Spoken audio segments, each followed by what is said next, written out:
चलो let's see. तो बताओ भाई, कौन बताएगा मुझे? अपेक्षा, कैन यू हियर मी? अपेक्षा,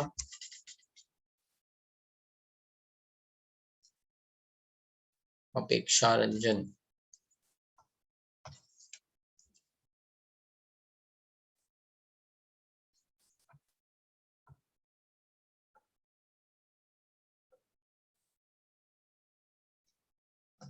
चलो, रिवाइज नहीं किया अपेक्षा ने, आई थिंक। कितने लोगों ने रिवाइज किया, हाथ दो।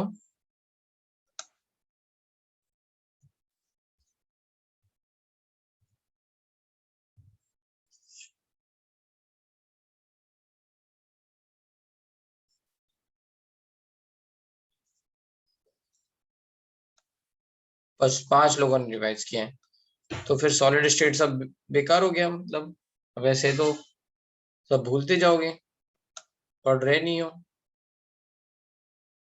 क्यों नहीं रिवाइज कर रहे हो अमन?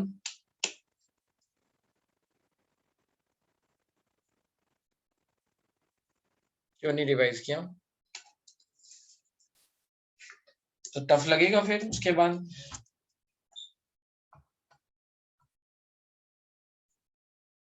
एक मिनट, अनम्यूट करने का परमिशन देता हूँ।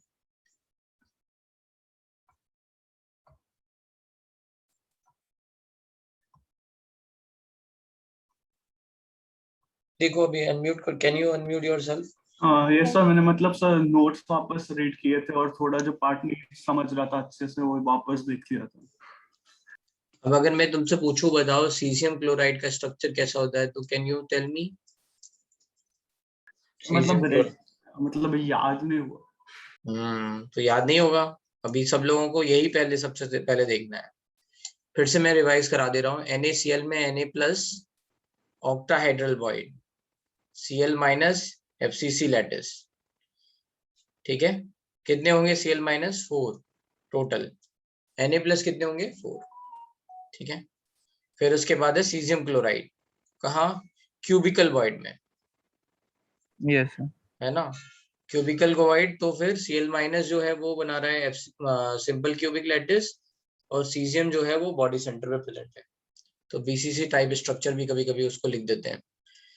ठीक है, फिर आता है आपका ZnS, zinc sulphide. ZnS, zinc जो है वो 50% टेट्राहेड्रल बॉइड, एंड सल्फर जो है वो FCC लैटिस। इसके बाद है CaF2। ZnS के दो हैं, एक वुडसाइड स्ट्रक्चर और जिंक ब्लेंड। जिंक ब्लेंड बताया था अभी हमने। वुडसाइड में बस HCP हो जाएगा। ठीक है, तो FCC लैटिस की जगह HCP लैटिस और 50% टेट्राहेड्रल बॉइड। फिर आता है आपका CaF2, फ्लोराइड स्ट्रक्चर, जहां पे उल्टा है। Calcium is present at FCC lattice and fluoride is present at 100% tetrahedral bond. और फिर है Na2O, anti fluoride structure. Na2O लिखा था ना हमने? Yes sir. हाँ ठीक है, एंटी फ्लोराइड स्ट्रक्चर। और उसमें Na जो है वो कहाँ पे आएगा? टेट्राहेड्रल बॉन्ड में आएगा। ऑक्सीजन जो है 2-। तो कितना आसान है, मैं समझा दे रहा हूँ। NaCl में केवल और केवल ऑक्टाहेड्रल बॉन्ड आ रहा है, राइट? सब FCC लैटिस वाले पहले एक साथ लिख लो। अच्छा, FCC लैटिस है ना, जिसमें एनायन FCC लैटिस पे है, तो NaCl Na ऑक्टाहेड्रल बॉन्ड में है ना, केटाइन जो है, राइट? Cl minus. फिर हो गया आपका, इसके बाद जैसे सीजियम क्लोराइड को हटा दो तो ZnS, और फिर उसके बाद हो गया आपका Na2O। ठीक है, यहाँ पे जिंक जो है वो 50% टेट्राहेड्रल बॉन्ड, और यहाँ पे जो है वो 100% टेट्राहेड्रल बॉन्ड। ZnS के दो स्ट्रक्चर होते हैं, तो ये भी ऐसे ही समझ में आ जाएगा, राइट? Na2O का उल्टा CaF2, ये है ना, तो ये दोनों एक साथ याद रहेंगे। Na2O याद हो गया तो CaF2 याद हो जाएगा। क्या क्या उल्टा है इसमें? Ca2 plus is forming FCC lattice और F माइनस इन tetrahedral bond, right? Yes sir. तो ये याद हो गया, ये याद हो गया। ZnS के दो स्ट्रक्चर हैं, वो याद हो गए। NaCl, caesium chloride. Caesium chloride बस, और क्यूबिकल वॉइड में, बस हो गया। अब इसको याद करने का की इंपॉर्टेंस क्यों है? वो इसका इंपॉर्टेंस है A और R का रिलेशन। अगर ऑक्टाहेड्रल बॉन्ड में है तो A और R का रिलेशन क्या है? A equals to R plus plus R minus by मतलब a/2 और 2r plus plus r minus, ये है ऑक्टाहेड्रल वॉइड के लिए। तो अगर उन्होंने NaCl टाइप दे रखा है तो ये रिलेशन लगाओगे, उन्होंने जिंक सल्फाइड टाइप दे रखा है तो आप क्या लिखोगे, a√3/4 equals to r plus plus r minus. ठीक है, ये टेट्राहेड्रल वॉइड में तो ये वाला रिलेशन आ गया।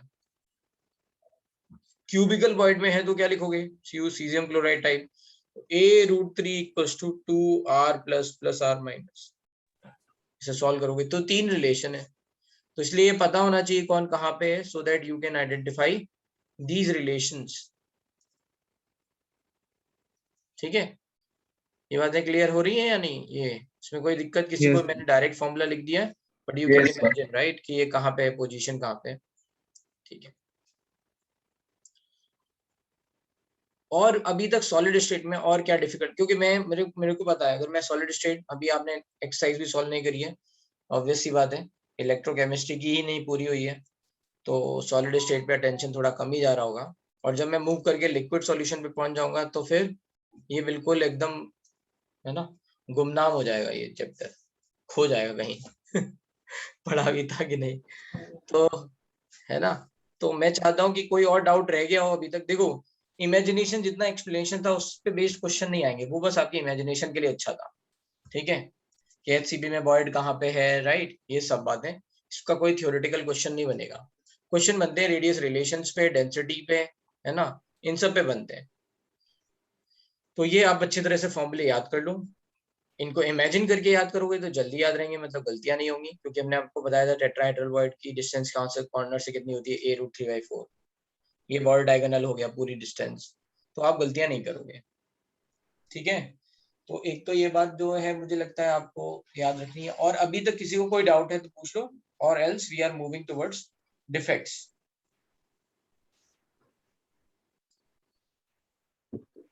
चलो एक पोल ले लेते हैं, कितने लोगों को सॉलिड स्टेट समझ में आया, है ना, तो एक डाउट है, they are able to cope up, अच्छा हाँ या ना, हाँ बोलो, मेरे ना की चांसेस मुझे ज्यादा लग रहे हैं, लेट्स सी हाँ बोलो।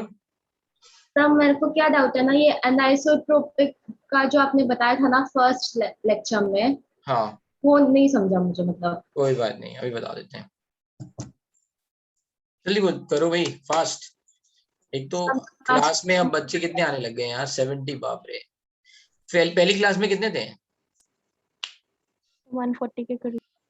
अच्छा 140 फिजिक्स में, ओके, मैथ्स में 95 के आसपास। 120, ओके 120 140 फिर 95, और केमिस्ट्री, और तो यही हो जाता है, 3 सब्जेक्ट मेंटेन नहीं हो पाते हैं। ठीक है, तो जिनका जो फेवरेट सब्जेक्ट है वो तो फिजिक्स या मैथ्स में ही रहना है, इंजीनियर हो तो तुम लोग इमोशनली उससे ही अटैच्ड हो, राइट, तो बहुत ही कम लोग हैं जिनका फेवरेट केमिस्ट्री होगा मतलब मैं अगर पोल लूंगा तो शायद 2 या 3 लोग बोलेंगे कि सर हमारा केमिस्ट्री फर्स्ट है, तो एनीवे दैट वी अंडरस्टैंड कि ठीक है केमिस्ट्री थोड़ा साइड में रहने वाला है। तो 3 मैनेज करना, सबसे जब स्टार्टिंग हुई थी तो मैंने यही बोला था, अरे क्यों लेना है भाई, अपनी बेइज्जती क्यों करानी है पोल ले लूं मैं इसका, नहीं नहीं पता है मुझे, राइट, अच्छा तो मैं ये मैं ये बोल रहा था कि जब मैंने स्टार्टिंग में आपको बताया था तो मैंने ये बात बोली थी, राइट, कि तीनों सब्जेक्ट आप बराबर मेहनत करके उसको मेंटेन करो। कई बार ऐसा होता है कुछ बच्चों का तो एक ही चैप्टर बहुत अच्छा होगा, मतलब एक ही सब्जेक्ट बहुत अच्छा होगा, they are continuously struggling in 2 subjects, है ना, कुछ बच्चे होंगे जिनका 2 सब्जेक्ट अच्छा होगा, वो तीसरे में, ऐसे बहुत ही कम लोग हैं जो तीनों में बराबर बराबर और उनको कॉन्फिडेंस आता है, और उसमें गलती तुम्हारी नहीं है, कंटेंट इतना ज्यादा है, केमिस्ट्री में कंटेंट ज्यादा है, फिजिक्स और मैथ्स की प्रैक्टिस में टाइम निकल जाता है, और केमिस्ट्री का कंटेंट ज्यादा है, मैनेज करना बहुत डिफिकल्ट है, और उसके लिए सच में आपको मतलब पढ़ाई के लिए आपके अंदर एक होना चाहिए जुनून, तब जाके वो तीनों सब्जेक्ट अच्छे होते हैं, राइट, तीनों सब्जेक्ट तब अच्छे होते हैं। कोई कह रहा है कि सर 2 ही सब्जेक्ट होते हैं, हाँ यार 2 ही होते हैं, मैं तो कह रहा हूँ कि साइंस होती ही नहीं है ना, मैथ्स ही होता है केवल।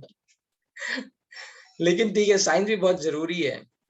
If you are going to see all the discovery and everything, पिछले 200 साल में ही हमने सब कुछ किया। इनफैक्ट 200 साल भी छोड़ दो, 100 साल में ही, है ना। If you are going to see the evolution of human kind, तो जो हमने 100 साल में कर लिया है वो पता नहीं कितने लाखों सालों में नहीं कर पाए।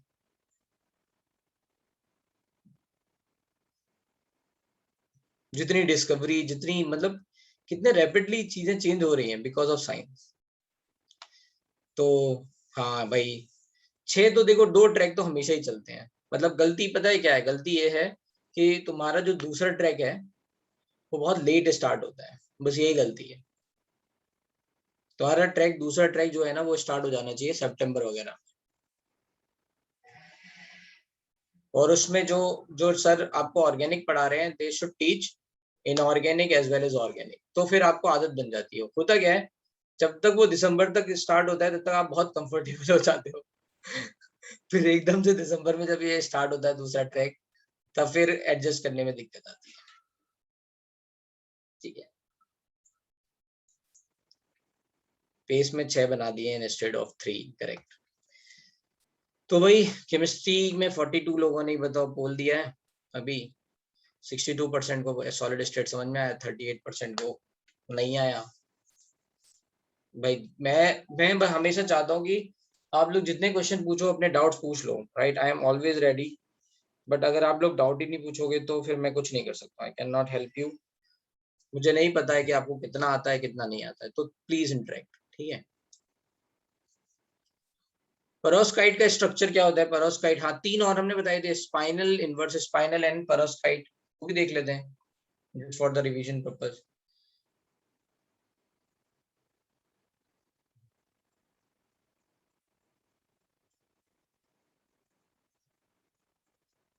तो स्पाइनल में फॉर्मूला है AB2O4, right. Spinal, normal spinal मतलब। ऑक्सीजन जो है वो बना रहा है FCC lattice. B should be 3+, B3+ जो है वो बना रहा है 50% ऑफ ऑक्टाहेड्रल बॉन्ड। तो 2 हो गए, 4 के 2, right. And A2+ is present at 1/8 of octahedral void, sorry tetrahedral void। तो 1 आ गया।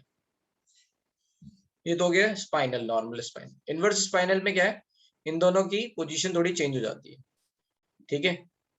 तो बस ऑक्सीजन 2- फॉर्मूला सेम ही है, FCC लैटिस। B3+ जो है वो कहाँ पे है, 1/8 टेट्राहेड्रल void में भी है, एंड 1/4 है ना, ऑक्टाहेड्रल void में भी है। A2+ किस में हो जाएगा अब, 1/4 ऑक्टाहेड्रल void। तो ये इनकी पोजीशन चेंज हो गई। And perovskite structure AbO3। इसके एग्जांपल क्या क्या थे, MgAl2O4, ZnAl2O4 ऐसे करके, CO3O4 काइंड ऑफ। इसके एग्जांपल Fe3O4, ठीक है। AbO3, right. तो ये AbO3 क्या हो जाएगा आपका, एक मिनट, क्या बोल रहा हूँ, हाँ AbO3। तो ऑक्सीजन जो है वो है फेस सेंटर पे 2- FCC, फेस सेंटर पे, only face centre, not FCC, face centre. And B जो है वो आपका है,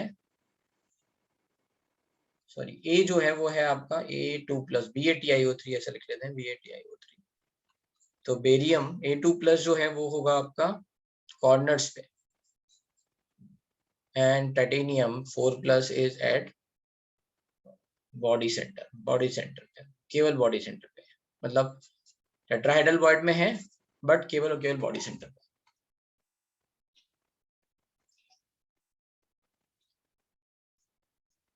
ठीक है, क्या बेटा, क्या दिक्कत है HCP स्ट्रक्चर में? सर वो क्लास के एंड पे सर मैं पूछ रहा था। आप बताओ ना, मैं बता दूंगा अभी। सर मुझे उसका वॉइड्स का पोजीशन में अभी थोड़ा प्रॉब्लम आ रहा है सर। तो फिर वही बात है, वॉइड्स का पोजीशन कैसे हमने देखा था, मैंने आपको ये बताया था कि ये कुछ ऐसा जैसे मान लो रहेगा, तो हर 3 के ऊपर अगर मैं एक है ना ऐसे रेड डाल दूंगा तो ये टेट्राहेड्रल वर्ड बन गया, है ना, ऐसे हर 3 के ऊपर, राइट। अब लेट्स सी यहाँ पे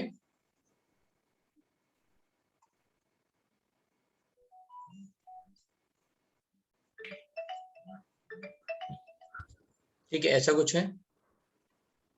so just look at very closely, अगर मान लो ये मैंने रेड ऐसे ड्रॉ किया, so you can see this blue, है ना, ये ब्लू जो है वो इन 3 रेड के ऊपर है ना।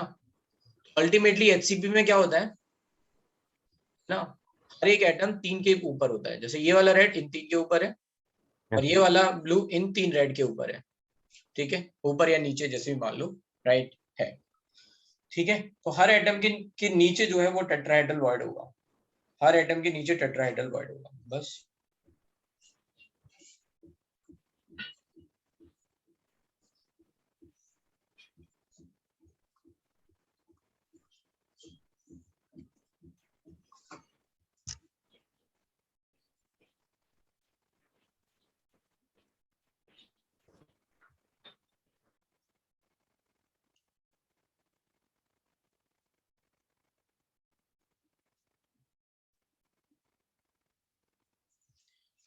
ठीक है, ये तो हो गई ए लेयर, इसके बीच में है बी लेयर, बी लेयर और डाल देते हैं लेंस में,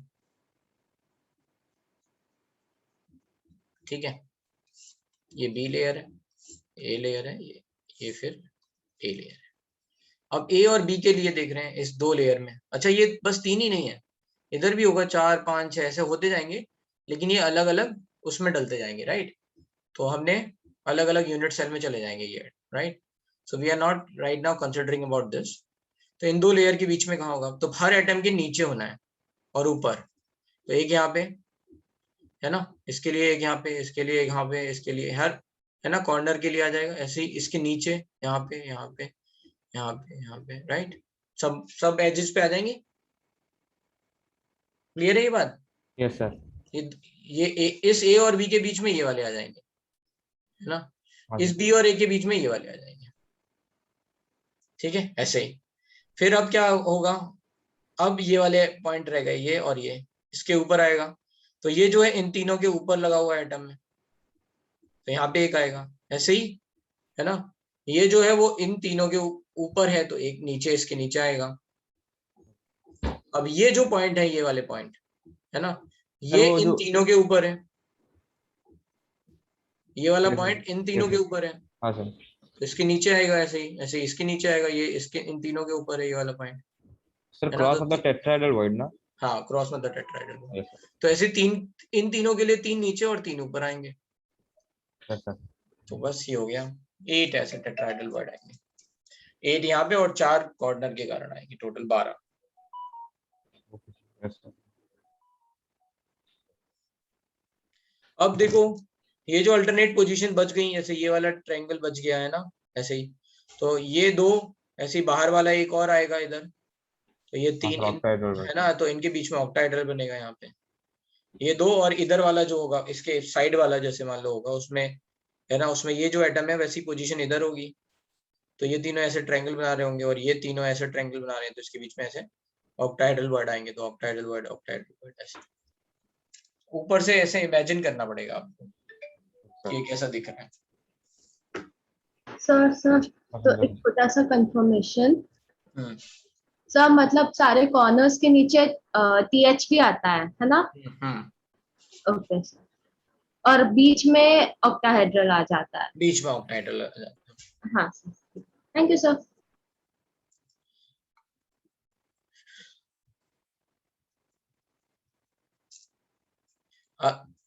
पैकिंग फ्रैक्शन ऑफ NaCl में packing fraction of Na and packing fraction of Cl दोनों अलग अलग कैलकुलेट करेंगे या कोई और फॉर्मूला है? तो दोनों ऐड कर लो ना, वॉल्यूम भी तो ऐड करना है, 4/3 πr3 है ना, इंटू लेट्स से z, ये हो गया मान लो प्लस का, प्लस z इंटू 4/3 πr3, यही होगा ना total volume occupy, divide by a cube. तो इससे आ जाना चाहिए मेरे हिसाब से, एक बार ट्राई करके देखना आंसर मैच कर रहा है या नहीं। चलो ठीक है, तो ये तो हो गया हमारी बेसिक चीजें। और भी किसी को कोई डाउट है? एनाइसोट्रोपिक पूछ रहे थे ना, तो एनाइसोट्रोपिक में क्या होता है, व्हाट आई हैव सेड कि ये हमारे एटम्स थे, राइट? तो इनकी एक है ना,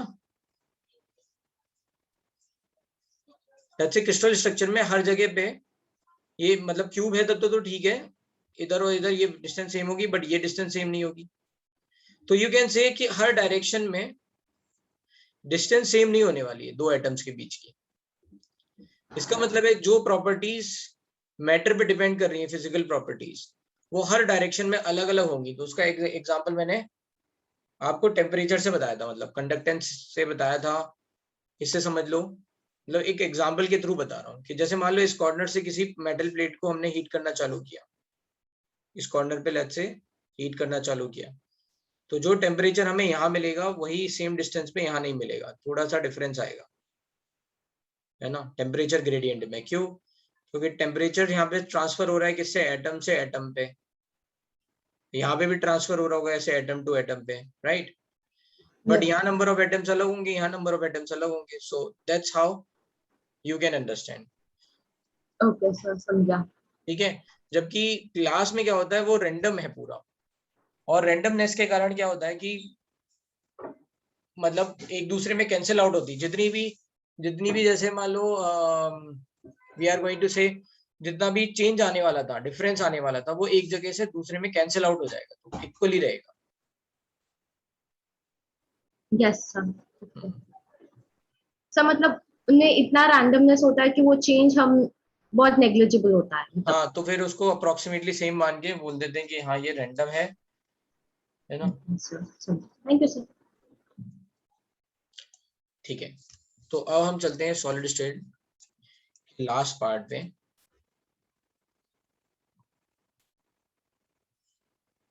And this is lecture 4, defects in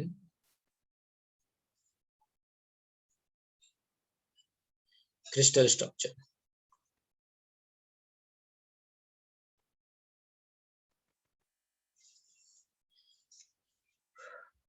right, इसमें दो तरह के डिफेक्ट्स हैं। हम यहाँ पे वैसे तो तीन तरह के डिफेक्ट्स मैंने आपको बताए थे, line defect, plane defect and point defect. We are more focused on point defect अभी, है ना, कि कोई पर्टिकुलर पॉइंट से कुछ गायब हो गया वहां पे, राइट? तो we are having two types of defect.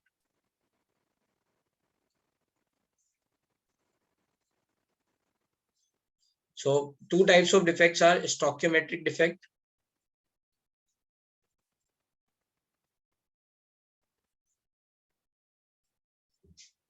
and non-stoichiometric defect.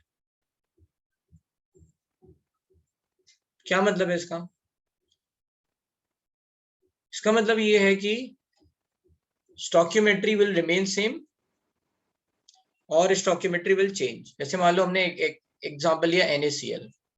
NaCl में मान लो कोई डिफेक्ट है, तो क्या NaCl ही रहने वाला है या फिर NaCl ऐसे 0.9 Cl माइनस ऐसे हो जाने वाला है ना? आपने देखा है ना FeO में 0.93O, राइट? तो क्या फॉर्मूला ऐसा कुछ रह जाने वाला है या ऐसा ही रहने वाला है ना? तो अगर स्टोइकियोमेट्रिक डिफेक्ट है तो फॉर्मूला चेंज नहीं होगा, empirical formula. Non stoichiometric defect है तो फॉर्मूला चेंज हो जाएगा, वी विल सी। ठीक है,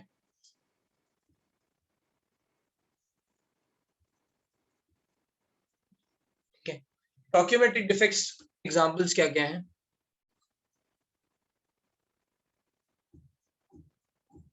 इसकी स्पेलिंग में हमेशा गलत कर देता हूँ।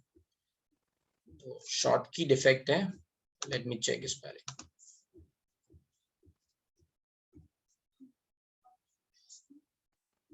AEY नहीं है, AY है।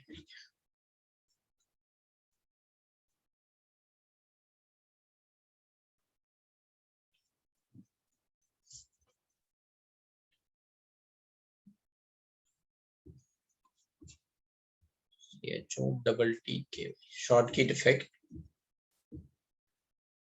एंड दूसरा है फ्रैंकल डिफेक्ट। पहला है शॉर्ट की डिफेक्ट, दूसरा है Frenkel defect.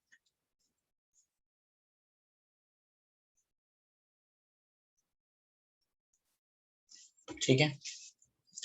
Non stoichiometric defects के एग्जांपल्स हैं, पहला है मेटल एक्सेस, ठीक है, ड्यू टू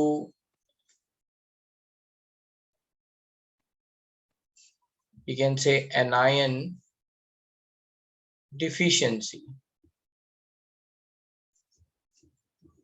दूसरा है metal excess due to excess cation, ठीक है। तीसरा है मेटल डिफिशियंसी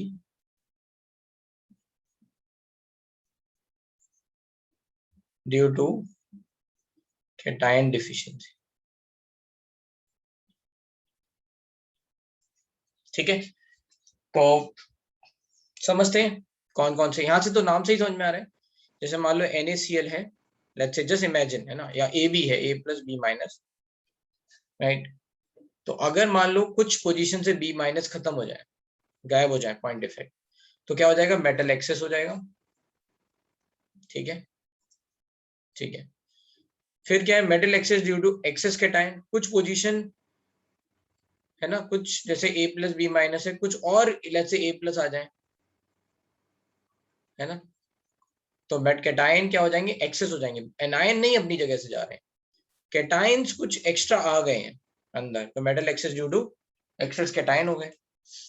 फिर तीसरा metal deficiency due to cation deficiency, अगर कैटायन अपनी जगह से भाग जाए तो उसको बोलेंगे, राइट, है ना, metal deficiency due to cation deficiency.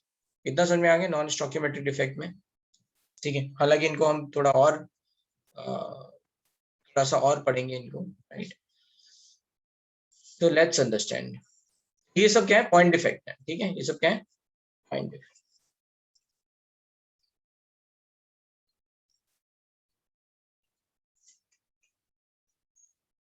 Access anion is not possible, बताओ क्यों नहीं होगा, साइज के कारण, साइज बड़ा होता है, कैटायन मान लो छोटे हैं, तो हमें ये तो पता है, कुछ तो बॉयड्स हैं जो फेमसली पता है हमें, है ना, टेट्राहेड्रल बॉयड वगैरह वगैरह। इसके अलावा एक और जैसे एक और टाइप के बॉयड्स होते हैं, उनको बोलते हैं इंटरस्टिशियल स्पेसेस या इंटरस्टिशियल बॉयड्स।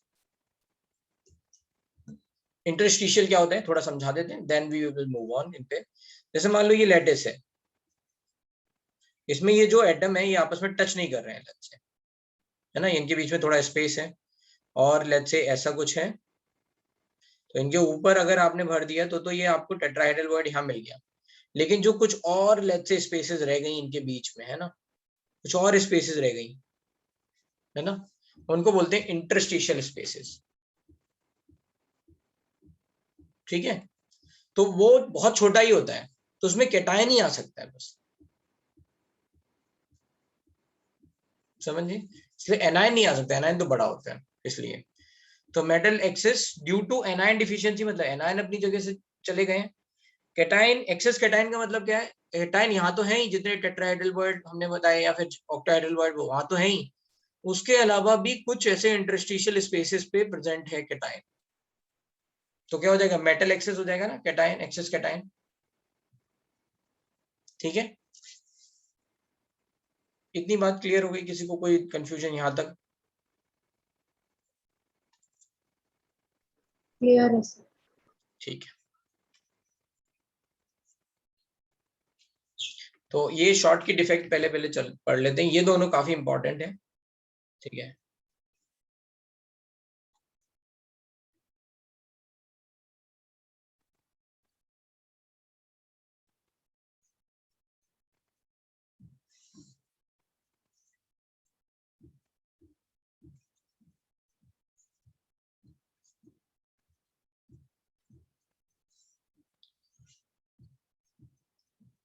तो Schottky defect is when equal number of cation as well as anion, है ना, when equal number of cation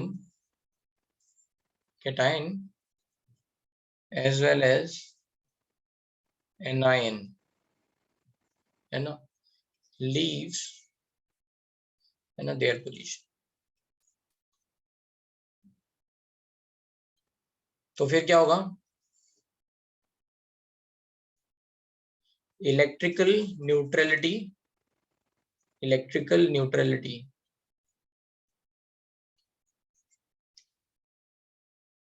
will be maintained.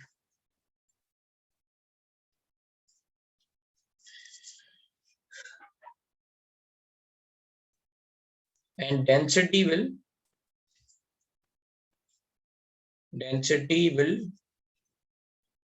decrease, है ना।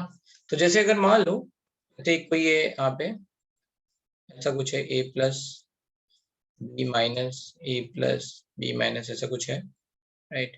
फिर यहाँ b minus a plus b minus a plus ऐसा कुछ होता है ना अरेंजमेंट। थोड़ा और बना लेते हैं। लेट्स से ये वाला v और ये वाला a गायब है अपनी जगह से, दे आर मिसिंग, है ना। तो ऐसा कुछ है b minus a plus b minus, ये यहाँ मिसिंग है, फिर b माइनस a प्लस, फिर ये a प्लस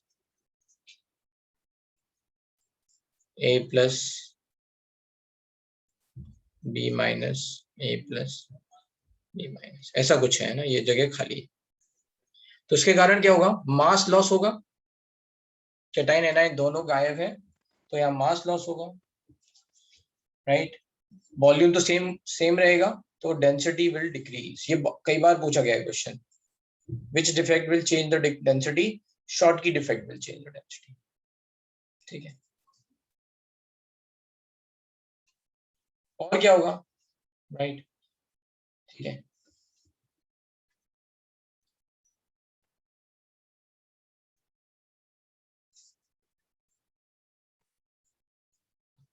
हाँ ये ऑब्जर्व होगा, है ना, विच से where this defect is going to be observe, जहां पे कोऑर्डिनेशन नंबर हाई होता है वहां पे ये ऑब्जर्व होता है। Defect is observed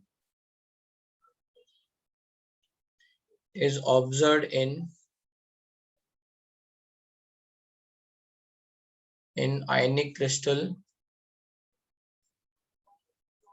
having high coordination number, तो एग्जाम्पल है NaCl, CHCl, KCl etc, ठीक है।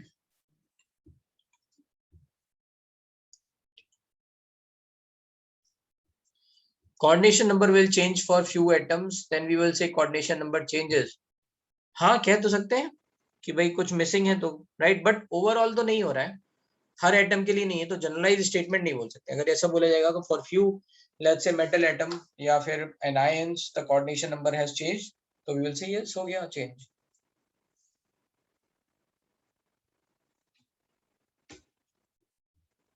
ठीक है।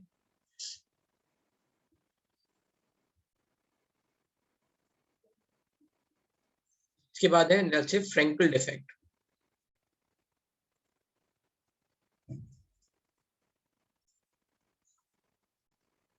फ्रैंकल डिफेक्ट क्या है कि कैटायन अपनी पोजीशन छोड़ के इंटरस्टिशियल पोजीशन पे चला जाए। Cation leaves its position and occupy interstitial position। Cation leaves its position and occupy interstitial position, ठीक है। तो अगर मान लो ऐसा ही कुछ है, A plus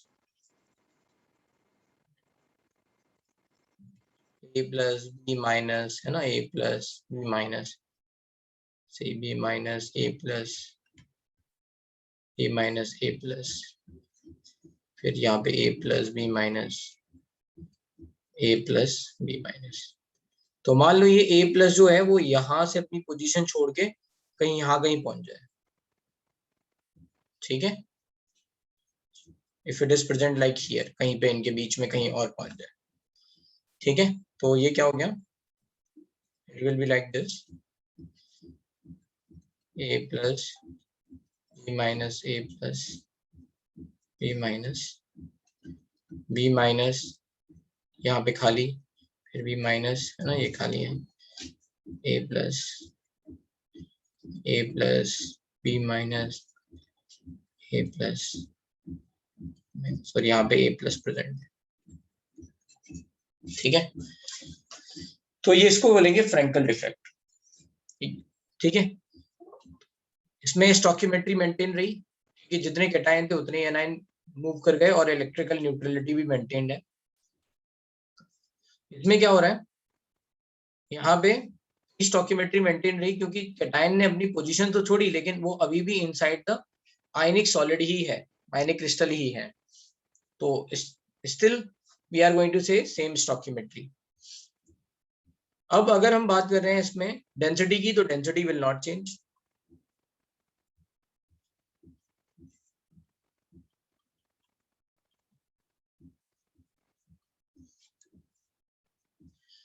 right, density will not change and क्या बोल सकते हैं, इसमें इलेक्ट्रिकल न्यूट्रलिटी तो रहनी ही है।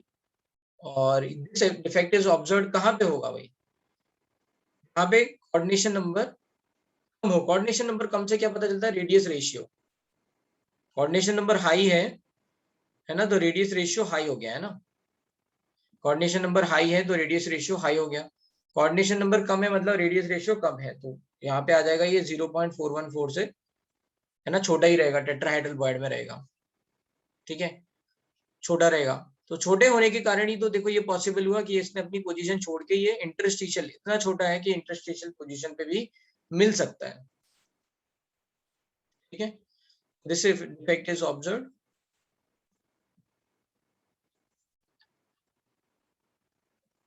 effect is observed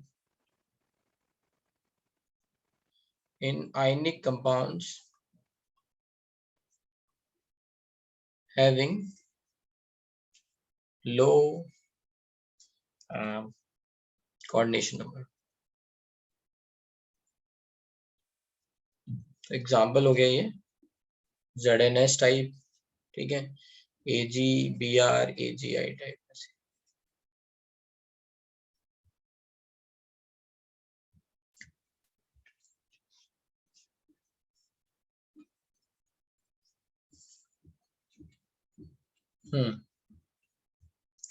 हाँ बेटा। हाँ सर ये आपने जो ये बॉक्स टाइप बनाया ना A प्लस B माइनस वगैरह का लिख के, वो यूनिट सेल नहीं है ना, मतलब नॉर्मल अरेंजमेंट रिप्रेजेंट कर रहा है। हाँ, स्पेस लैटिस बनाया है ये, that is space lattice, lattice की पोजीशंस हैं, अगर यूनिट सेल बनाना होगा तो इन्हीं में से बना लेंगे जो भी यूनिट सेल होगा, राइट। ये बस एक रिप्रेजेंटेशन है so that you can imagine easily कि क्या हो रहा है यहाँ पे। Okay sir, thank you sir.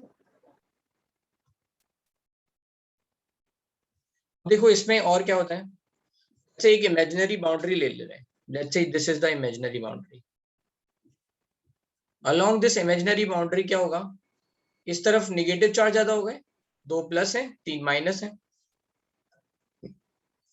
तो और इस इमेजिनरी बाउंड्री के लेफ्ट हैंड साइड में डेल्टा नेगेटिव चार्ज आ गया, इस इमेजिनरी बाउंड्री के राइट हैंड साइड पे पॉजिटिव चार्ज आ गया, तो इस तरह से क्या होगा, डाइलेक्ट्रिक कांस्टेंट बढ़ जाएगा कि नहीं? Yes sir. ठीक है, तो डाइलेक्ट्रिक कांस्टेंट थोड़ा सा बढ़ जाता है, पोलर, मोर पोलर हो गया ना एक तरह से, न्यूट्रलिटी, राइट। तो ये डाइलेक्ट्रिक कांस्टेंट इंक्रीज, ठीक है। लिखना चाहो तो ऐसे डेल्टा नेगेटिव डेल्टा पॉजिटिव लिखोगे तो आइडिया लग जाएगा, जितना पोलर उतना डाइलेक्ट्रिक कांस्टेंट बढ़ता है।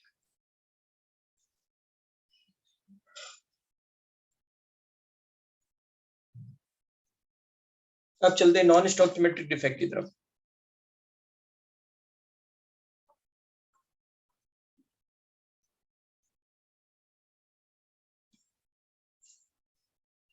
नॉन स्टोइकियोमेट्रिक डिफेक्ट्स में पहला है metal excess due to anionic vacancy और डिफिशियंसी।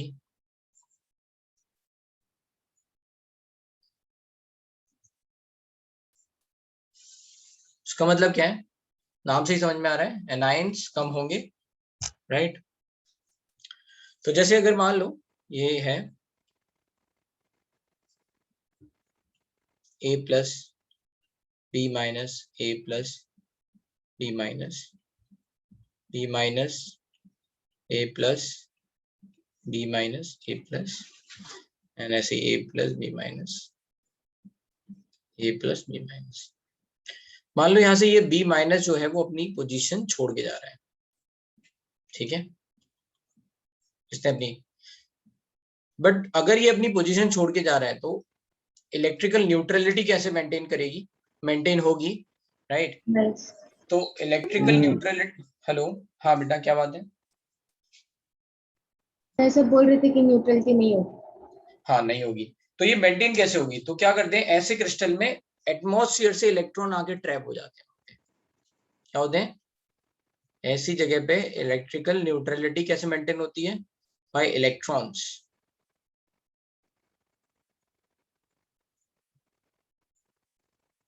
है ना। यहाँ पे क्या आ गया, इलेक्ट्रॉन आ गया, राइट। पहले मैं ऐसे स्पेस बना देता हूँ, फिर इलेक्ट्रॉन लिख दूंगा, आपको याद रहेगा, आपको ऐसे कंफ्यूजन नहीं होगा, ठीक है।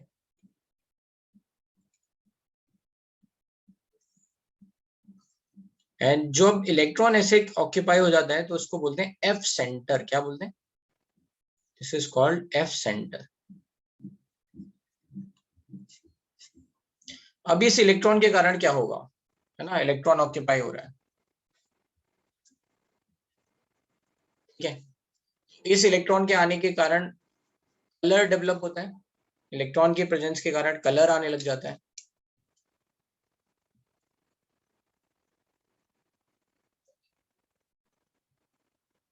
is responsible for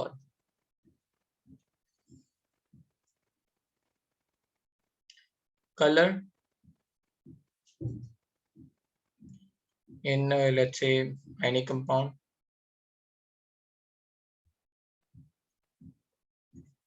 electrical conductance जो है वो बढ़ जाएगी, इलेक्ट्रॉन है, अब इसका मतलब ये नहीं इलेक्ट्रॉन यही बैठा रहेगा, ये जितनी भी पोजीशंस होंगी उनमें इलेक्ट्रॉन आपस में जंप कर सकते हैं, है ना, according to temperature whatever reason, electron एक, है ना, एक दूसरे की पोजीशन ऑक्यूपाई करते हुए, है ना। अगर हम मान लो यहाँ पे पोटेंशियल डिफरेंस लगाएंगे तो क्या होगा, ऐसे इलेक्ट्रॉन मूव कर सकते हैं, यहाँ पे क्या आएगा, इलेक्ट्रिकल कंडक्टेंस।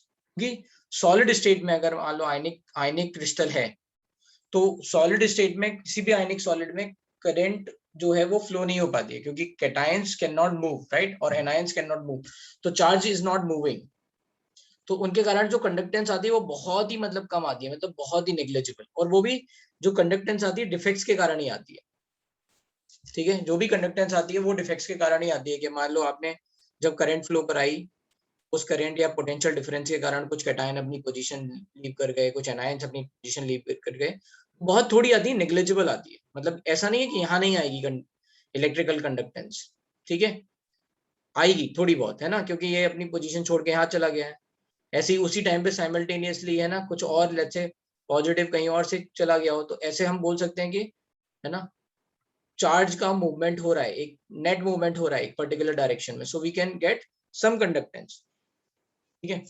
बट यहाँ पे क्या होगा, electrical conductance because of electron increase हो जाएगी, इतनी बात समझ में आ रही है, यस सर वो बी साइड में चला गया, बी बाहर निकल गया, बी कहाँ गया, मतलब बाहर ही गया होगा, है ना, बाहर निकल गया, तो ये कब होता है, एग्जाम्पल है इसका, when NaCl is heated in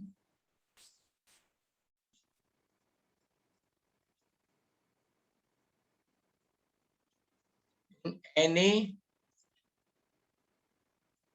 let's say Na vapors, NaCl को अगर सोडियम की वेपर्स में हीट करेंगे तो इसका कलर येलो हो जाता है, it turns yellow due to, है ना, due to F center, इस इलेक्ट्रॉन को एफ सेंटर बोलते हैं, ठीक है, ये याद रखना, ये भी क्वेश्चन पूछा जाता है, what is the F centre, तो ये यहाँ पे होगा NaCl is heated in Na vapour और KCl is heated in K vapour. तो ये वॉयलेट आने लग जाता है, KCl किसमें वॉयलेट में चला जाता है, ठीक है। अब होता क्या है यहाँ पे NaCl में, अगर Na वेपर पे डालेंगे तो यहाँ पे जैसे मान लो ये NaCl का कुछ सॉलिड है और ये Na वेपर्स है, हीट कर रहे हैं तो कुछ Na एटम्स Na+ में कन्वर्ट हो जाएंगे कुछ, ठीक है, ये Na+ में कन्वर्ट हो गए।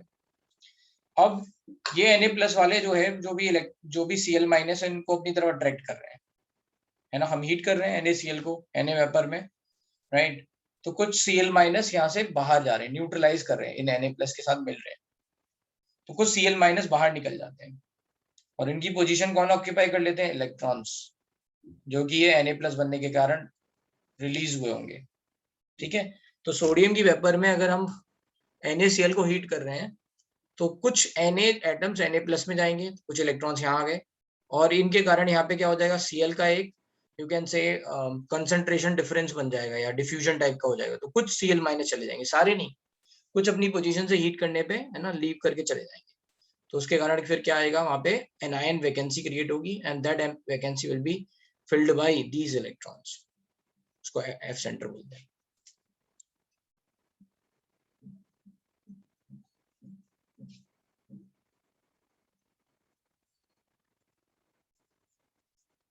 ठीक है, इसके बाद नेक्स्ट है मेटल, जैसे मेटल,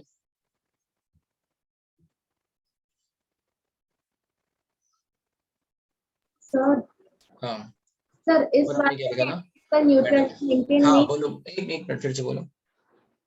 सर इस वाले डिफेक्ट में इलेक्ट्रिकल न्यूट्रलिटी मेंटेन नहीं होता ना। इलेक्ट्रिकल न्यूट्रलिटी मेंटेन करने के लिए तो इलेक्ट्रॉन आया है, ओके सर। माइनस छोड़ के गया Cl-, तो उतना इलेक्ट्रॉन आ गया। Okay sir. अगर मान लो कहीं पे ये वाला जो है, कहीं पे मान लो ऐसा होता 2- वाला कोई जाता, है ना, B जो है 2- होता तो दो इलेक्ट्रॉन आते फिर। ओके सर, समझा।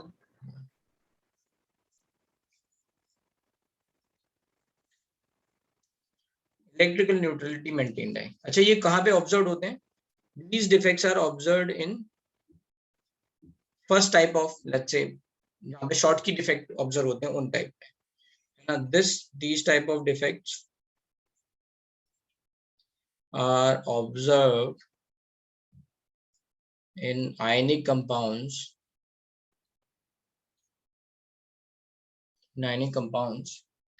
showing शॉर्ट की डिफेक्ट।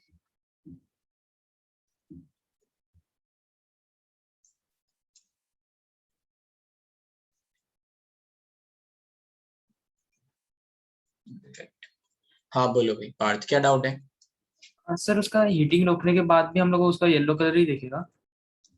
क्या करने के बाद, तो उसका हीटिंग रोक देने के बाद एक्चुअली अगर इलेक्ट्रॉन है उसमें तो यस येलो कलर ही दिखेगा। सर वो एक्चुअली इसका ये एग्जांपल कई है। बुक्स में ऐसे दे रखा है, जिंक ऑक्साइड के फॉर्म में दे रखा है, जो कि गलत है एग्जांपल, राइट। कई जगह पे एफ सेंटर का केस जिंक ऑक्साइड भी दे रखा है कई बुक्स में, और उसमें बोलते हैं कि जिंक ऑक्साइड पे येलो कलर आ जाएगा because of this F centre, और जब वो ठंडा होगा तो फिर से व्हाइट हो जाएगा। तुमने वही पढ़ा है ना। हाँ नहीं सर, ऐसे जस्ट डाउट है मेरे को। अच्छा, तो जब तक इलेक्ट्रॉन है तब तक तो आना चाहिए कलर, ठीक सर है। but वो स्टैटिक रहेगा तो नहीं आएगा ना वहाँ से। अगर स्टैटिक रहेगा मतलब ऑब्वियस सी बात है, अगर जो भी हम टेम्परेचर पे मेंटेन कर रहे हैं वो टेम्परेचर इनफ है इलेक्ट्रॉन के एक्साइटेशन के कारण, ठीक है, कहीं इलेक्ट्रॉन की पोजीशन चेंज हो रही है, कुछ हो रहा है, तो फिर वहां से आ सकता है colour. Okay sir.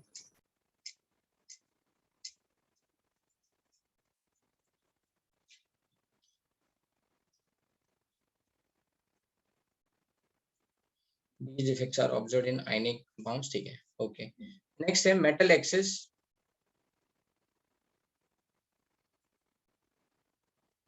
Due to cation excess. ठीक है, तो अब इसमें होता है कि कैटाइन जो है वो छोटा है, राइट, और वो प्रेजेंट है इंटरस्टिशियल पोजीशन पे। Cation is present at interstitial position.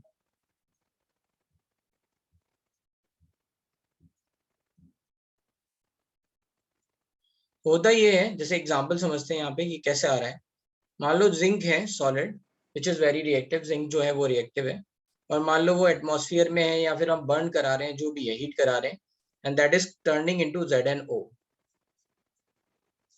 ठीक है, तो Zn की जो लैटिस है धीरे धीरे Zn ऑक्साइड में टर्न हो रही, चेंज हो रही है।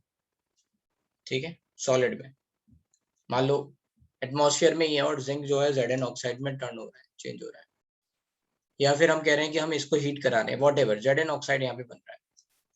ठीक है, तो फिर से रीअरेंजमेंट होगा Zn ऑक्साइड का, जिंक 2+ और ऑक्सीजन इसमें और 2- में। तो अगर कुछ जिंक अपनी पोजीशन के अलावा है ना इंटरस्टिशियल पोजीशन पे भी प्रेजेंट हो, ठीक है, if cation is present at है ना इंटरस्टिशियल पोजीशंस, है ना, इफ एक्सेस कैटायन, तो फिर क्या हो जाएगा, मेटल एक्सेस डिफेक्ट आ जाएगा, और ये जिंक ऑक्साइड में दिखता है। ठीक है, तो Zn जो है वो इंटरस्टिशियल पोजीशन पे प्रेजेंट है। कौन से जगह पे दिख सकता है ये, जहां पे कैटायन छोटा हो। तो these defects are observed in ionic compound showing Frankel defect।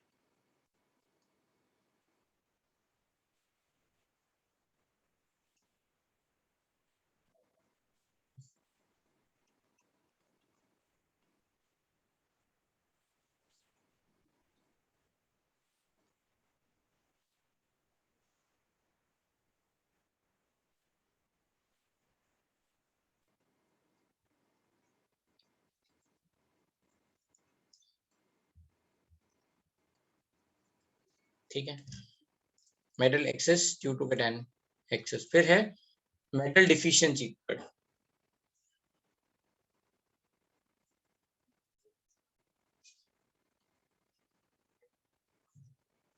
Metal deficiency due to cation deficiency.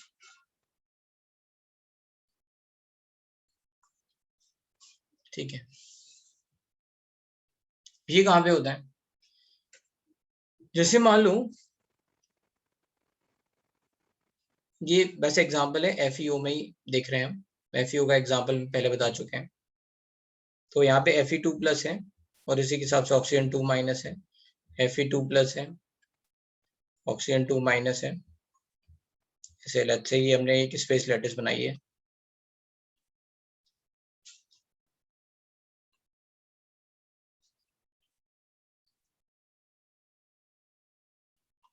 अब मान लो एक Fe2+ यहाँ से गायब हो जाए, कैटायन डिफिशियंसी, राइट, तो ये हो गया, एनायन नहीं है, तो अब इलेक्ट्रिकल न्यूट्रलिटी नहीं रहेगी। इसको मेंटेन करने के लिए क्या करना पड़ेगा, 2 Fe को फर्दर ऑक्सीडाइज होना पड़ेगा। तो ये क्या हो जाएगा, मान लो ये वाला 3+ में कन्वर्ट हो गया, है ना,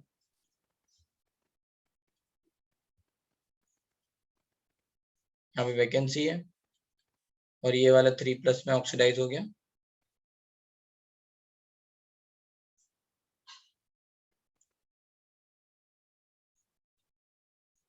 ठीक है, ऐसा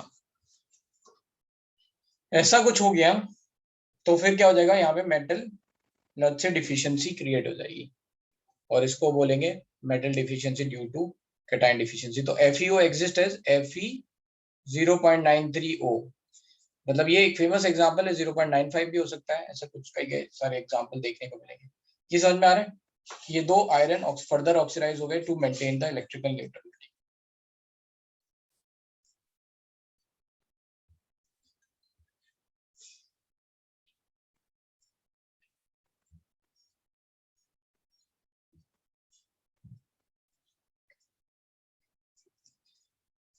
अब कुछ जगह पे ऐसा भी होता है, हम डोपिंग कराते हैं। डोपिंग का मतलब समझते हो ना, सर उसके ऊपर एक कोटिंग या ऐसा कुछ तो डोपिंग का मतलब है कुछ मेटल आयंस रिप्लेस कर दिए दूसरे मेटल आयन से। तो उसमें क्वेश्चन ये पूछा जाता है कितनी वैकेंसी क्रिएट होंगी, how many vacancies are going to create, है ना। जैसे मान लो बोला गया SN sorry doping, doping semiconductor जब आप पढ़ोगे तब आप आएगा उसमें सेमीकंडक्टर, जिन्हें सेमीकंडक्टर के बारे में पता है थोड़ा बहुत, एन टाइप पी टाइप,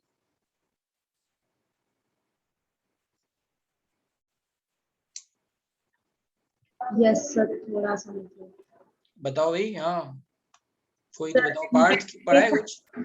हाँ सर, थोड़ा सा 11th में था इसका, वो ट्राइवेलेंट इम्प्योरिटी ऐड करते हैं या फिर पेंटावेलेंट। इम्प्योरिटी ऐड करते हैं तो हाँ तो मतलब जिसके पास एक इलेक्ट्रॉन ज्यादा है उसको एन टाइप, हाँ सर। जिसके पास एक इलेक्ट्रॉन कम तो पी टाइप, ऐसे बोलते हैं। तो डोपिंग वही है।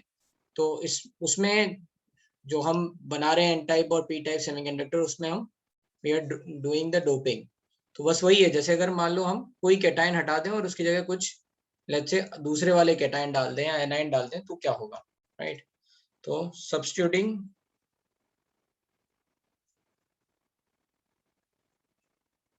substituting cations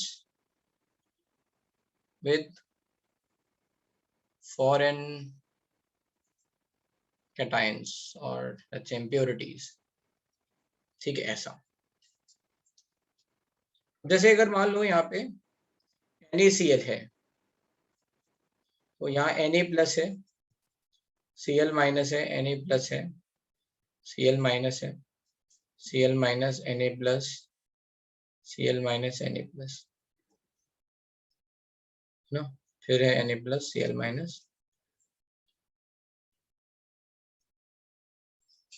अब वहां पे वो परसेंटेज बोलेंगे लेट्स से, है ना, इसमें 10⁻³ जो है ना वो SrCl2 मिक्स कर दिया लेट्स से।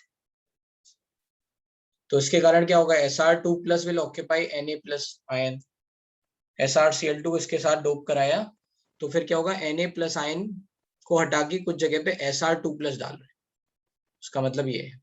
तो मान लो Sr2 प्लस आ गया तो दो Na प्लस को निकलना पड़ेगा, लेट्स से एक Na प्लस ये निकला, एक Na प्लस ये निकला, उसकी जगह Sr2 प्लस आ गया, है ना। 2 प्लस अगर हमें रखना है तो दो Na प्लस निकालने पड़ेंगे to maintain the electrical neutrality. ऐसा अभी एक क्वेश्चन हम कल लास्ट वाली क्लास में कर चुके थे जहां पे oxygen 2 minus is replaced by any element x minus 8/3, है ना। तो हमसे पूछा गया था कितनी वैकेंसी क्रिएट होगी, है ना।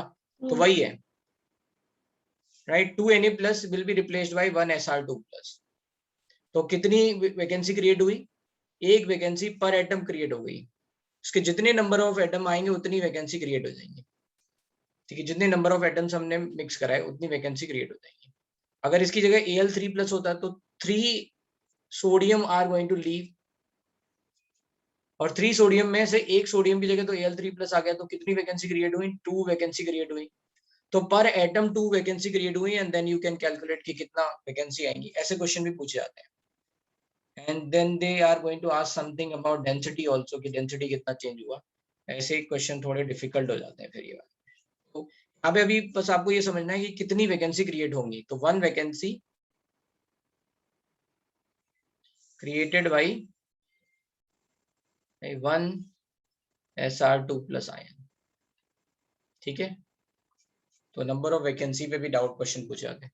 तो ये हो गए आपके सारे डिफेक्ट्स।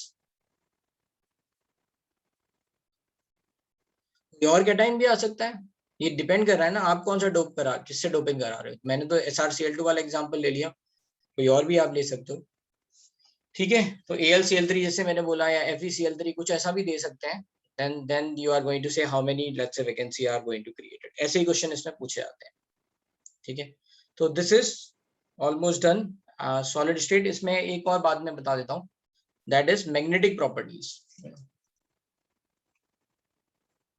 इलेक्ट्रिकल प्रॉपर्टीज तो आपको पता है, इलेक्ट्रिकल प्रॉपर्टीज ऑफ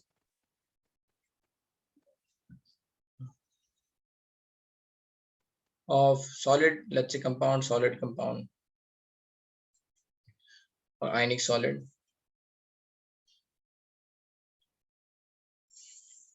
तो we know that these are going to be insulator, conductor, ऐसे करके है ना, सेमीकंडक्टर, आयनिक सॉलिड नहीं, सॉलिड लिखते हैं।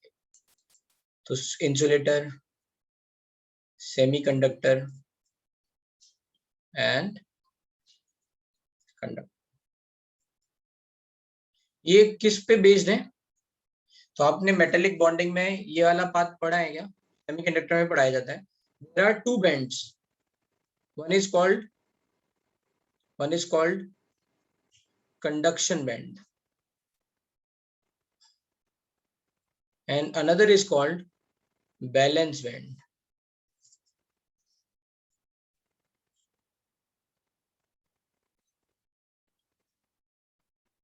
वैलेंस बैंड में इलेक्ट्रॉन होते हैं, आउटर मोस्ट सेल इलेक्ट्रॉन होते हैं,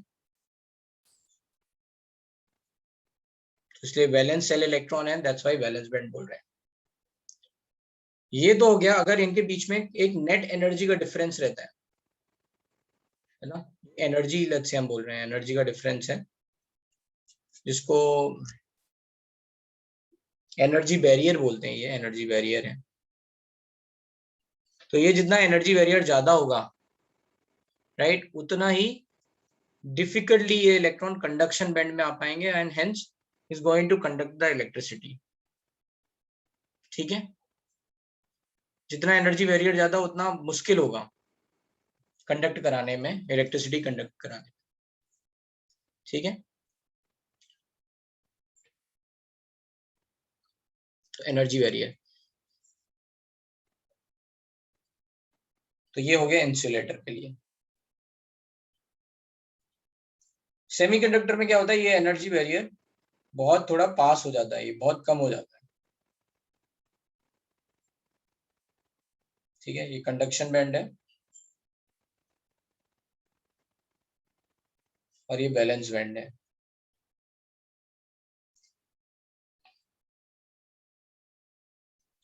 तो कुछ हाई एनर्जी के इलेक्ट्रॉन्स है ना, एट दैट टेम्परेचर, जिनके पास एनर्जी थोड़ी ज्यादा होती है, वो यहाँ से यहाँ पहुंच जाते हैं and that's why these are responsible for, है ना, कंडक्शन, इलेक्ट्रिकल कंडक्शन।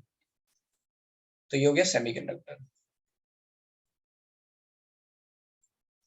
और कंडक्टर में क्या होता है, ये आपस में एक दूसरे को ओवरलैप करते हैं। ये भी एक थ्योरी है, मतलब जहाँ पे समझाया गया है कि इलेक्ट्रिकल प्रॉपर्टी कैसे आ सकती है, तो ये ऐसे है। ये पढ़ा है क्या? पढ़ा था सेमीकंडक्टर में? यस। हाँ, तो बता देना चाहिए था, इतना सारा लिखना पड़ा मुझे। कंडक्टर, ठीक है, राइट। ये आते कैसे बैंड, इनको डिस्क्राइब करता है मॉलिक्यूलर ऑर्बिटल थ्योरी। शायद मैंने बताया था, लेट्स से लिथियम सॉलिड है, lithium over here we are talking about. तो लिथियम में क्या है, 1s2 2s1 ना, ये इलेक्ट्रॉनिक कॉन्फ़िगरेशन है। मान लो दो लिथियम आपस में मॉलिक्यूलर ऑर्बिटल बना रहे होंगे, देन व्हाट विल हैपन, ये जो 1s2 वाला 1s2 के साथ एंड 2s1 वाला 2s1 के साथ बना रहा होगा, तो यहाँ पे ये आपके मॉलिक्यूलर ऑर्बिटल बन गए। Now we are focusing on outermost shell electron, यहाँ पे बात इसकी। तो यहाँ पे एक एनर्जी, लेट्स से ये एक इलेक्ट्रॉन, अगर एक इलेक्ट्रॉन के साथ ये दो एटम है, इसके साथ कर रहा है, तो एक यहाँ पे बॉन्डिंग मॉलिक्यूलर ऑर्बिटल बना और एक एंटी बॉन्डिंग मॉलिक्यूलर ऑर्बिटल। इसी तरह से अगर तीन होते तो, ठीक है, तो एक बॉन्डिंग, एक नॉन बॉन्डिंग, एक बॉन्डिंग, ऐसे करके बनते। चार होते तो दो बॉन्डिंग, दो let's say anti bonding molecular orbital. मान लो चार एटम्स मिलके ऐसे लिथियम 4 मॉलिक्यूल बना रहे हैं, ठीक है, तो इन दोनों से जो बॉन्डिंग मॉलिक्यूलर ऑर्बिटल बने, बॉन्डिंग मॉलिक्यूलर ऑर्बिटल और एंटी बॉन्डिंग मॉलिक्यूलर ऑर्बिटल, और फिर वैसे ही ऐसे ही दो और हमने ले लिए, bonding molecular orbital, anti bonding molecular orbital, इनके फिर इनके कॉम्बिनेशन से फिर से molecular orbital, anti bonding molecular orbital ऐसे बनाएंगे, ऐसे बनेंगे। तो कुल मिला के, राइट, जैसे बहुत सारे bonding anti bonding molecular orbital बन रहे हैं इनके कॉम्बिनेशन से। कैसे बना रहे हैं, फिर से सुनो, इन दोनों के कारण ये दो बने, फिर ऐसे ही दो और के कारण दो बने, उन दोनों को फिर हमने मिक्स कराया, क्योंकि Li4 कैसे बन रहा होगा, Li2 है ना, इन दोनों के कॉम्बिनेशन से बन रहा होगा। तो इन दोनों मॉलिक्यूल्स को फिर से ऐड कराया, ठीक है। तो इसके कारण फिर ऐसे हमें 4 लेट्स से यहाँ पे बन जाएंगे, है ना, जिसमें 2 बॉन्डिंग हो गए, 2 एंटी बॉन्डिंग हो गए। क्लियर है ये बात? Yes sir. है ना। तो जब Yes, N let's say lithium solid लिखा है, इसका मतलब तो क्या है, LiN है। N atoms are overlapping with each other. तो कंप्लीट जितना भी मेटल है, जितना भी सब्सटेंस हमने लिया है, उन सारे एटम्स एक साथ एक दूसरे के साथ ओवरलैप कर रहे हैं। तो उसके कारण क्या होगा, अगर N एटम्स हैं तो यहाँ पे Ny2 बॉन्डिंग मॉलिक्यूलर ऑर्बिटल बनेंगे और Ny2 anti bonding molecular orbital बनेंगे।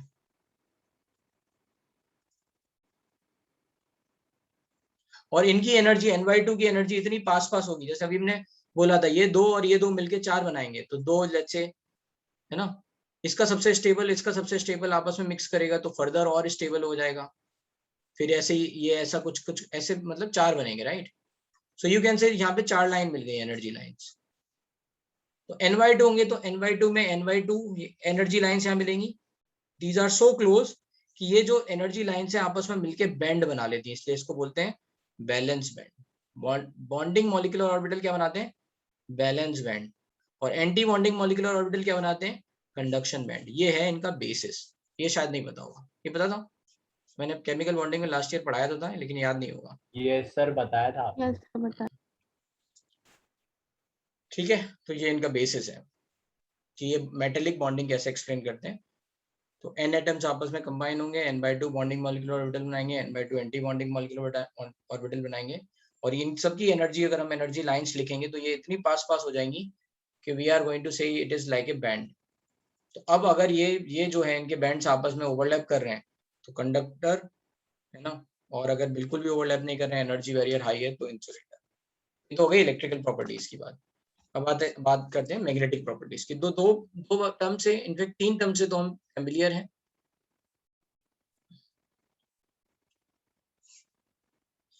एक तो है पैरामैग्नेटिक,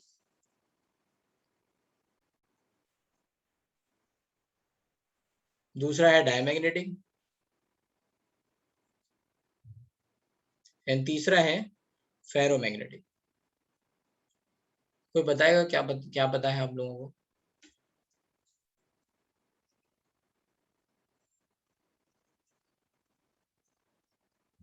पार्थ बताओगे कुछ? फेरोमैग्नेटिक वाला नहीं बता सकते। कोई बात नहीं। पैरामैग्नेटिक के बारे में क्या पता है? No unpaired electron, paired electron, attraction in colour, slight attraction. Magnetic properties के बारे में समझ रहे हैं अभी, कलर के बारे में, स्लाइट अट्रैक्शन, मैग्नेटिक फील्ड। तो होता ही है कि हमने देखा है कि जब हम जैसे हम लिख रहे हैं Fe2+, let's say if we are writing Fe2+, तो Fe2+ का एक इलेक्ट्रॉनिक कॉन्फ़िगरेशन बनेगा Ar, लेट्स से, है ना, 3d6। ठीक है, 3d6 के कारण यहाँ पे इलेक्ट्रॉन्स की, है ना, पोजीशन आएगी। ये 4 अनपेयर्ड इलेक्ट्रॉन है। अब ये 4 अनपेयर्ड इलेक्ट्रॉन घूम रहे हैं, ठीक है। जब ये घूम रहे हैं इलेक्ट्रॉन्स, अगर घूम रहे हैं, उसके कारण मैग्नेटिक फील्ड जनरेट हो रही है। वही हो गया सोलोनाइड वाला एग्जांपल कि करंट अगर घूम रही है, नेट चार्ज इज फ्लोइंग, तो magnetic field it is going to generate. तो इस तरह से ये एटम जो है उसके अंदर ये इलेक्ट्रॉन्स का स्पिन, इलेक्ट्रॉन का spin is going to create, है ना, ये जो है वो it is going to create some magnetic movement. तो ये एक छोटी सी, एक तरह से हो गई, छोटी सी, बहुत छोटी सी मैग्नेट की तरह बिहेव करने लग गया। अब क्या होता है, ऐसे ही हर एटम में मैग्नेट, है ना, जैसे एटम है उसमें हर एटम में कुछ मैग्नेटिक मूवमेंट होगा, है ना। हर एटम का मैग्नेटिक मूवमेंट थोड़ा रैंडम सा रह सकता है, क्योंकि, है ना। तो ऐसे क्या करते हैं, ग्रुप ऑफ एटम ले लेते हैं और उसके कारण जो net, let's say, magnetic movement आता है वो हम कंसिडर करते हैं। सारे एटम्स हैं, उनमें सब में मैग्नेट की तरह बिहेव कर रहे हैं और वो सारे, है ना, अलाइंड हैं, रेंडमली अलाइंड हैं। उनका मैग्नेटिक मूवमेंट ऐसा नहीं है कि किसी पर्टिकुलर डायरेक्शन में आ रहा है। बट क्या होता है, इन सब रेंडमनेस से पूरा का पूरा कैंसिल आउट नहीं होता, कुछ नेट मैग्नेटिक मूवमेंट आ जाता है। तो इसलिए इनको बोलते हैं पैरामैग्नेटिक सब्सटेंस। ठीक है, कुछ नेट मैग्नेटिक मोमेंट आ रहे हैं उन अनपेयर्ड इलेक्ट्रॉन के कारण, इसलिए इसको क्या बोलते हैं, ये पैरामैग्नेटिक सब्सटेंस। अब क्या करते हैं, अगर मान लो इसी पैरामैग्नेटिक सब्सटेंस है, उनमें कुछ सब्सटेंस ऐसे होते हैं जो फेरोमैग्नेटिक प्रॉपर्टी के होते हैं, मतलब जिनमें स्ट्रॉन्ग अट्रैक्टिव फोर्सेस डेवलप हो सकते हैं। उनमें सारे के सारे डोमेन जो हैं, है ना, हमने बहुत सारे एटम लिए, बहुत सारे एटम्स के ग्रुप को हम बोलते हैं डोमेन। तो सारे के सारे डोमेन जो है वो एक ही डायरेक्शन में अलाइंड है। कैसे हो सकते हैं अलाइंड, कि मान लो ये जो पैरामैग्नेटिक सब्सटेंस है उसको हमने खुद मैग्नेट पे चिपका दिया, तो मैग्नेटिक फील्ड इससे पास होने लग गई, मैग्नेटिक फील्ड उससे पास होने लग गई, तो इसके डोमेन्स इस मैग्नेटिक फील्ड की डायरेक्शन में अलाइन हो गए। यस। जब इसकी डायरेक्शन में अलाइन हो गए तो इसमें जो नेट मैग्नेटिक मोमेंट आने वाला था वो ज्यादा आने लग गया। तो स्ट्रॉन्ग अट्रैक्टिव फोर्सेस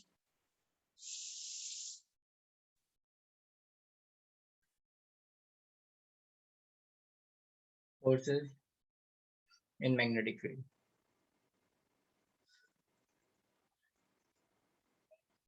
तो ये सारे अलाइंड हो गए, और यही रीजन है, जैसे कभी आपने देखा होगा किसी एक मैग्नेट पे अगर कोई नट डाल दिया जाए और उसको अगर 4-5 घंटे के बाद फिर आप और बाकी सारे नट पे, है ना, टच कराओ, देन वो भी मैग्नेट की तरह मैग्नेटिक बिहेवियर दिखाता है, वो भी मैग्नेट की तरह बिहेव करता है। देखा है सबने, बचपन में तो किया होगा ये। यस। Yes, sir. तो वो फेरोमैग्नेटिक सब्सटेंस में ही हो सकता है ऐसा, क्योंकि वहां पे क्या होता है, सारे के सारे डोमेन एक डायरेक्शन में अलाइन हो जाते हैं। इसके अलावा दो और मतलब नाम है। सर, हाँ सर इसमें भी अनपेयर्ड इलेक्ट्रॉन होते हैं। ऑब्वियसली ये पैरामैग्नेटिक से फेरोमैग्नेटिक बनता है, मतलब सारे सब्सटेंस फेरोमैग्नेटिक नहीं हो सकते। All paramagnetic substance can not be ferromagnetic, only few are going to be ferromagnetic, जिनमें strong attractive forces are going to develop. ये सर समझा। ठीक है, फिर तो इसको ऐसे समझ सकते हैं कि करके पूछ सकते हैं डायमैग्नेटिक। हाँ, डायमैग्नेटिक मतलब कोई भी मैग्नेटिक फील्ड दिखाता नहीं, टाइप ऑफ मतलब डायमैग्नेटिक सर। वो तो कोई भी अनपेयर्ड इलेक्ट्रॉन्स तो नहीं है ना सर, तो उसमें नहीं है, थोड़ा सा भी अट्रैक्शन नहीं दिखाता है वो। बिल्कुल भी अट्रैक्शन नहीं दिखाता है, राइट। Okay sir. फेरोमैग्नेटिक के बाद बात आती है, लेट्स से फेरोमैग्नेटिक को ऐसे भी समझ सकते हैं कि all domains are in one, let's say aligned in, let's say one direction. All domain aligned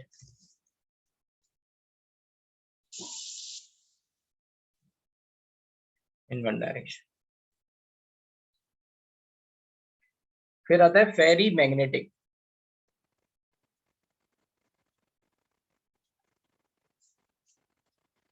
इसमें क्या होता है कि जो डोमेन्स हैं वो, कुछ डोमेन जो हैं अपोजिट डायरेक्शन में अलाइंड हैं, बट इसके कारण नेट मैग्नेटिक मोमेंट आ रहा है ना। फेरी मैग्नेटिक मतलब इट लुक्स लाइक कि ये फेरोमैग्नेटिक होगा, बट इसका जो मैग्नेटिक मोमेंट आने वाला है, मैग्नेटिक लेट्स से बिहेवियर आने वाला है, मैग्नेटिक प्रॉपर्टीज आने वाली है, वो एक्सपेक्टेड से कम है। और उसका रीजन ये है कि इसके जो डोमेन्स हैं वो एक दूसरे को कैंसिल आउट कर रहे हैं, बट पूरी तरह से कैंसिल आउट नहीं हो रहे। ठीक है, तो इसको बोलते हैं फेरी मैग्नेटिक। एंड एक होता है एंटी फेरोमैग्नेटिक, और इसमें क्या होता है, ये भी एक्सपेक्टेड है कि, ये भी एक्सपेक्टेड था, राइट, कि ये फेरोमैग्नेटिक होगा, बट इसमें क्या है, नेट एक दूसरे को कैंसिल आउट कर दे रहा है। ठीक है, तो यहाँ पे म्यू क्या हो जाएगा, 0। ठीक है, तो एंटी फेरोमैग्नेटिक का एग्जांपल है MnO, एग्जांपल है Fe3O4, और इसमें तो आयरन है, आयरन की कंपाउंड Fe2O3।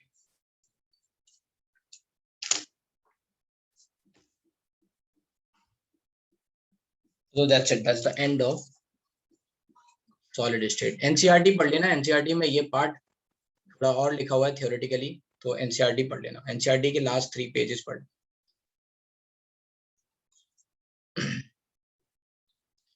ठीक है, चलो ये तो हो गया खत्म चैप्टर। अब हमारा है next liquid. Next chapter.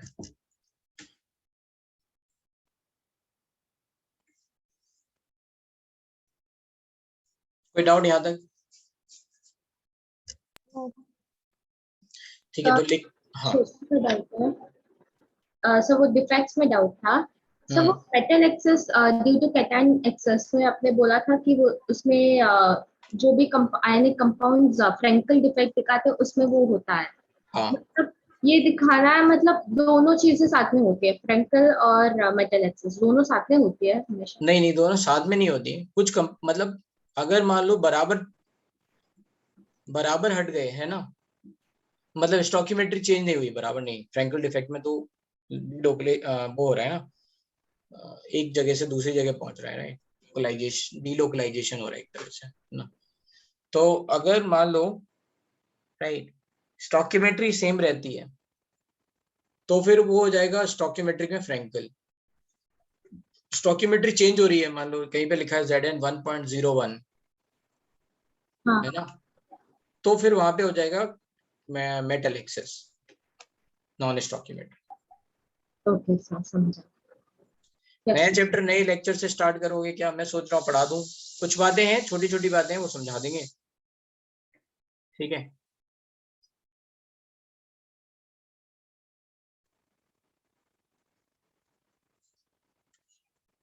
Cation excess defect में न्यूट्रलिटी कैसे मेंटेन होती है? Very good question. Same electron, cations आ रहे हैं है ना इंटरस्टिशियल पोजीशन पे, तो इलेक्ट्रॉन्स भी आ रहे हैं,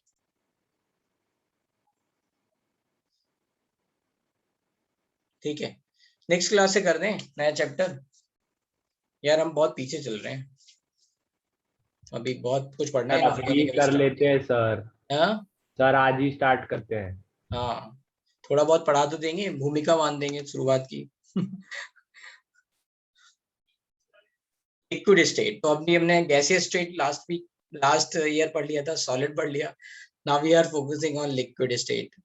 लिक्विड में हम फिजिक्स वाले पार्ट पे बात नहीं कर रहे हैं, वो आपने फ्लूइड डायनेमिक्स फ्लूइड में पढ़ लिया होगा है ना, विस्कोसिटी एंड एवरीथिंग की है ना, वो सब पढ़ लिया होगा। फ्लो कैसा होता है, राइट, पढ़ लिया ना। फ्लूइड फ्लूइड पे हो गया खत्म। ऐसा हो गया कैसा लगा लेक्चर? सर मजा है। मजा आया। बढ़िया है ना। ऊपर से सर क्या फ्लो हुआ लिक्विड। तो ये जितना भी फ्लूइड आपने पढ़ा है ये यूज होगा आपके इंजीनियरिंग में, है ना। काइनेमेटिक्स यूज नहीं होती। काइनेमेटिक्स में थोड़ा बहुत यूज है, ऐसा नहीं है, बिल्कुल नहीं है, थोड़ा बहुत पढ़ाया जाएगा। काइनेमेटिक्स का कौन सा वाला पार्ट आता है? सिविल इंजीनियरिंग में कुछ पार्ट आता है जिसमें स्ट्रेस स्ट्रेन देखते हैं ना, कोई ब्रिज बना रहे हैं तो कितना स्ट्रेस स्ट्रेन आएगा, टेंसाइल स्ट्रेंथ एंड एवरीथिंग, वो सिविल इंजीनियरिंग में बहुत कुछ यूज होता है वहां पे, है ना। तो राइट, और क्या कहते हैं, फ्लूइड आपका यूज होगा केमिकल इंजीनियरिंग में, मैकेनिकल इंजीनियरिंग में, ठीक है, उसमें फ्लूइड आएगा काफी। इनफैक्ट केमिकल इंजीनियरिंग में बहुत आएगा फ्लूइड, ठीक है। तो अभी चलते हैं यहाँ पे। तो लिक्विड स्टेट मैं सेपरेट बनाऊं, ठीक है, सेपरेट बना देता हूँ।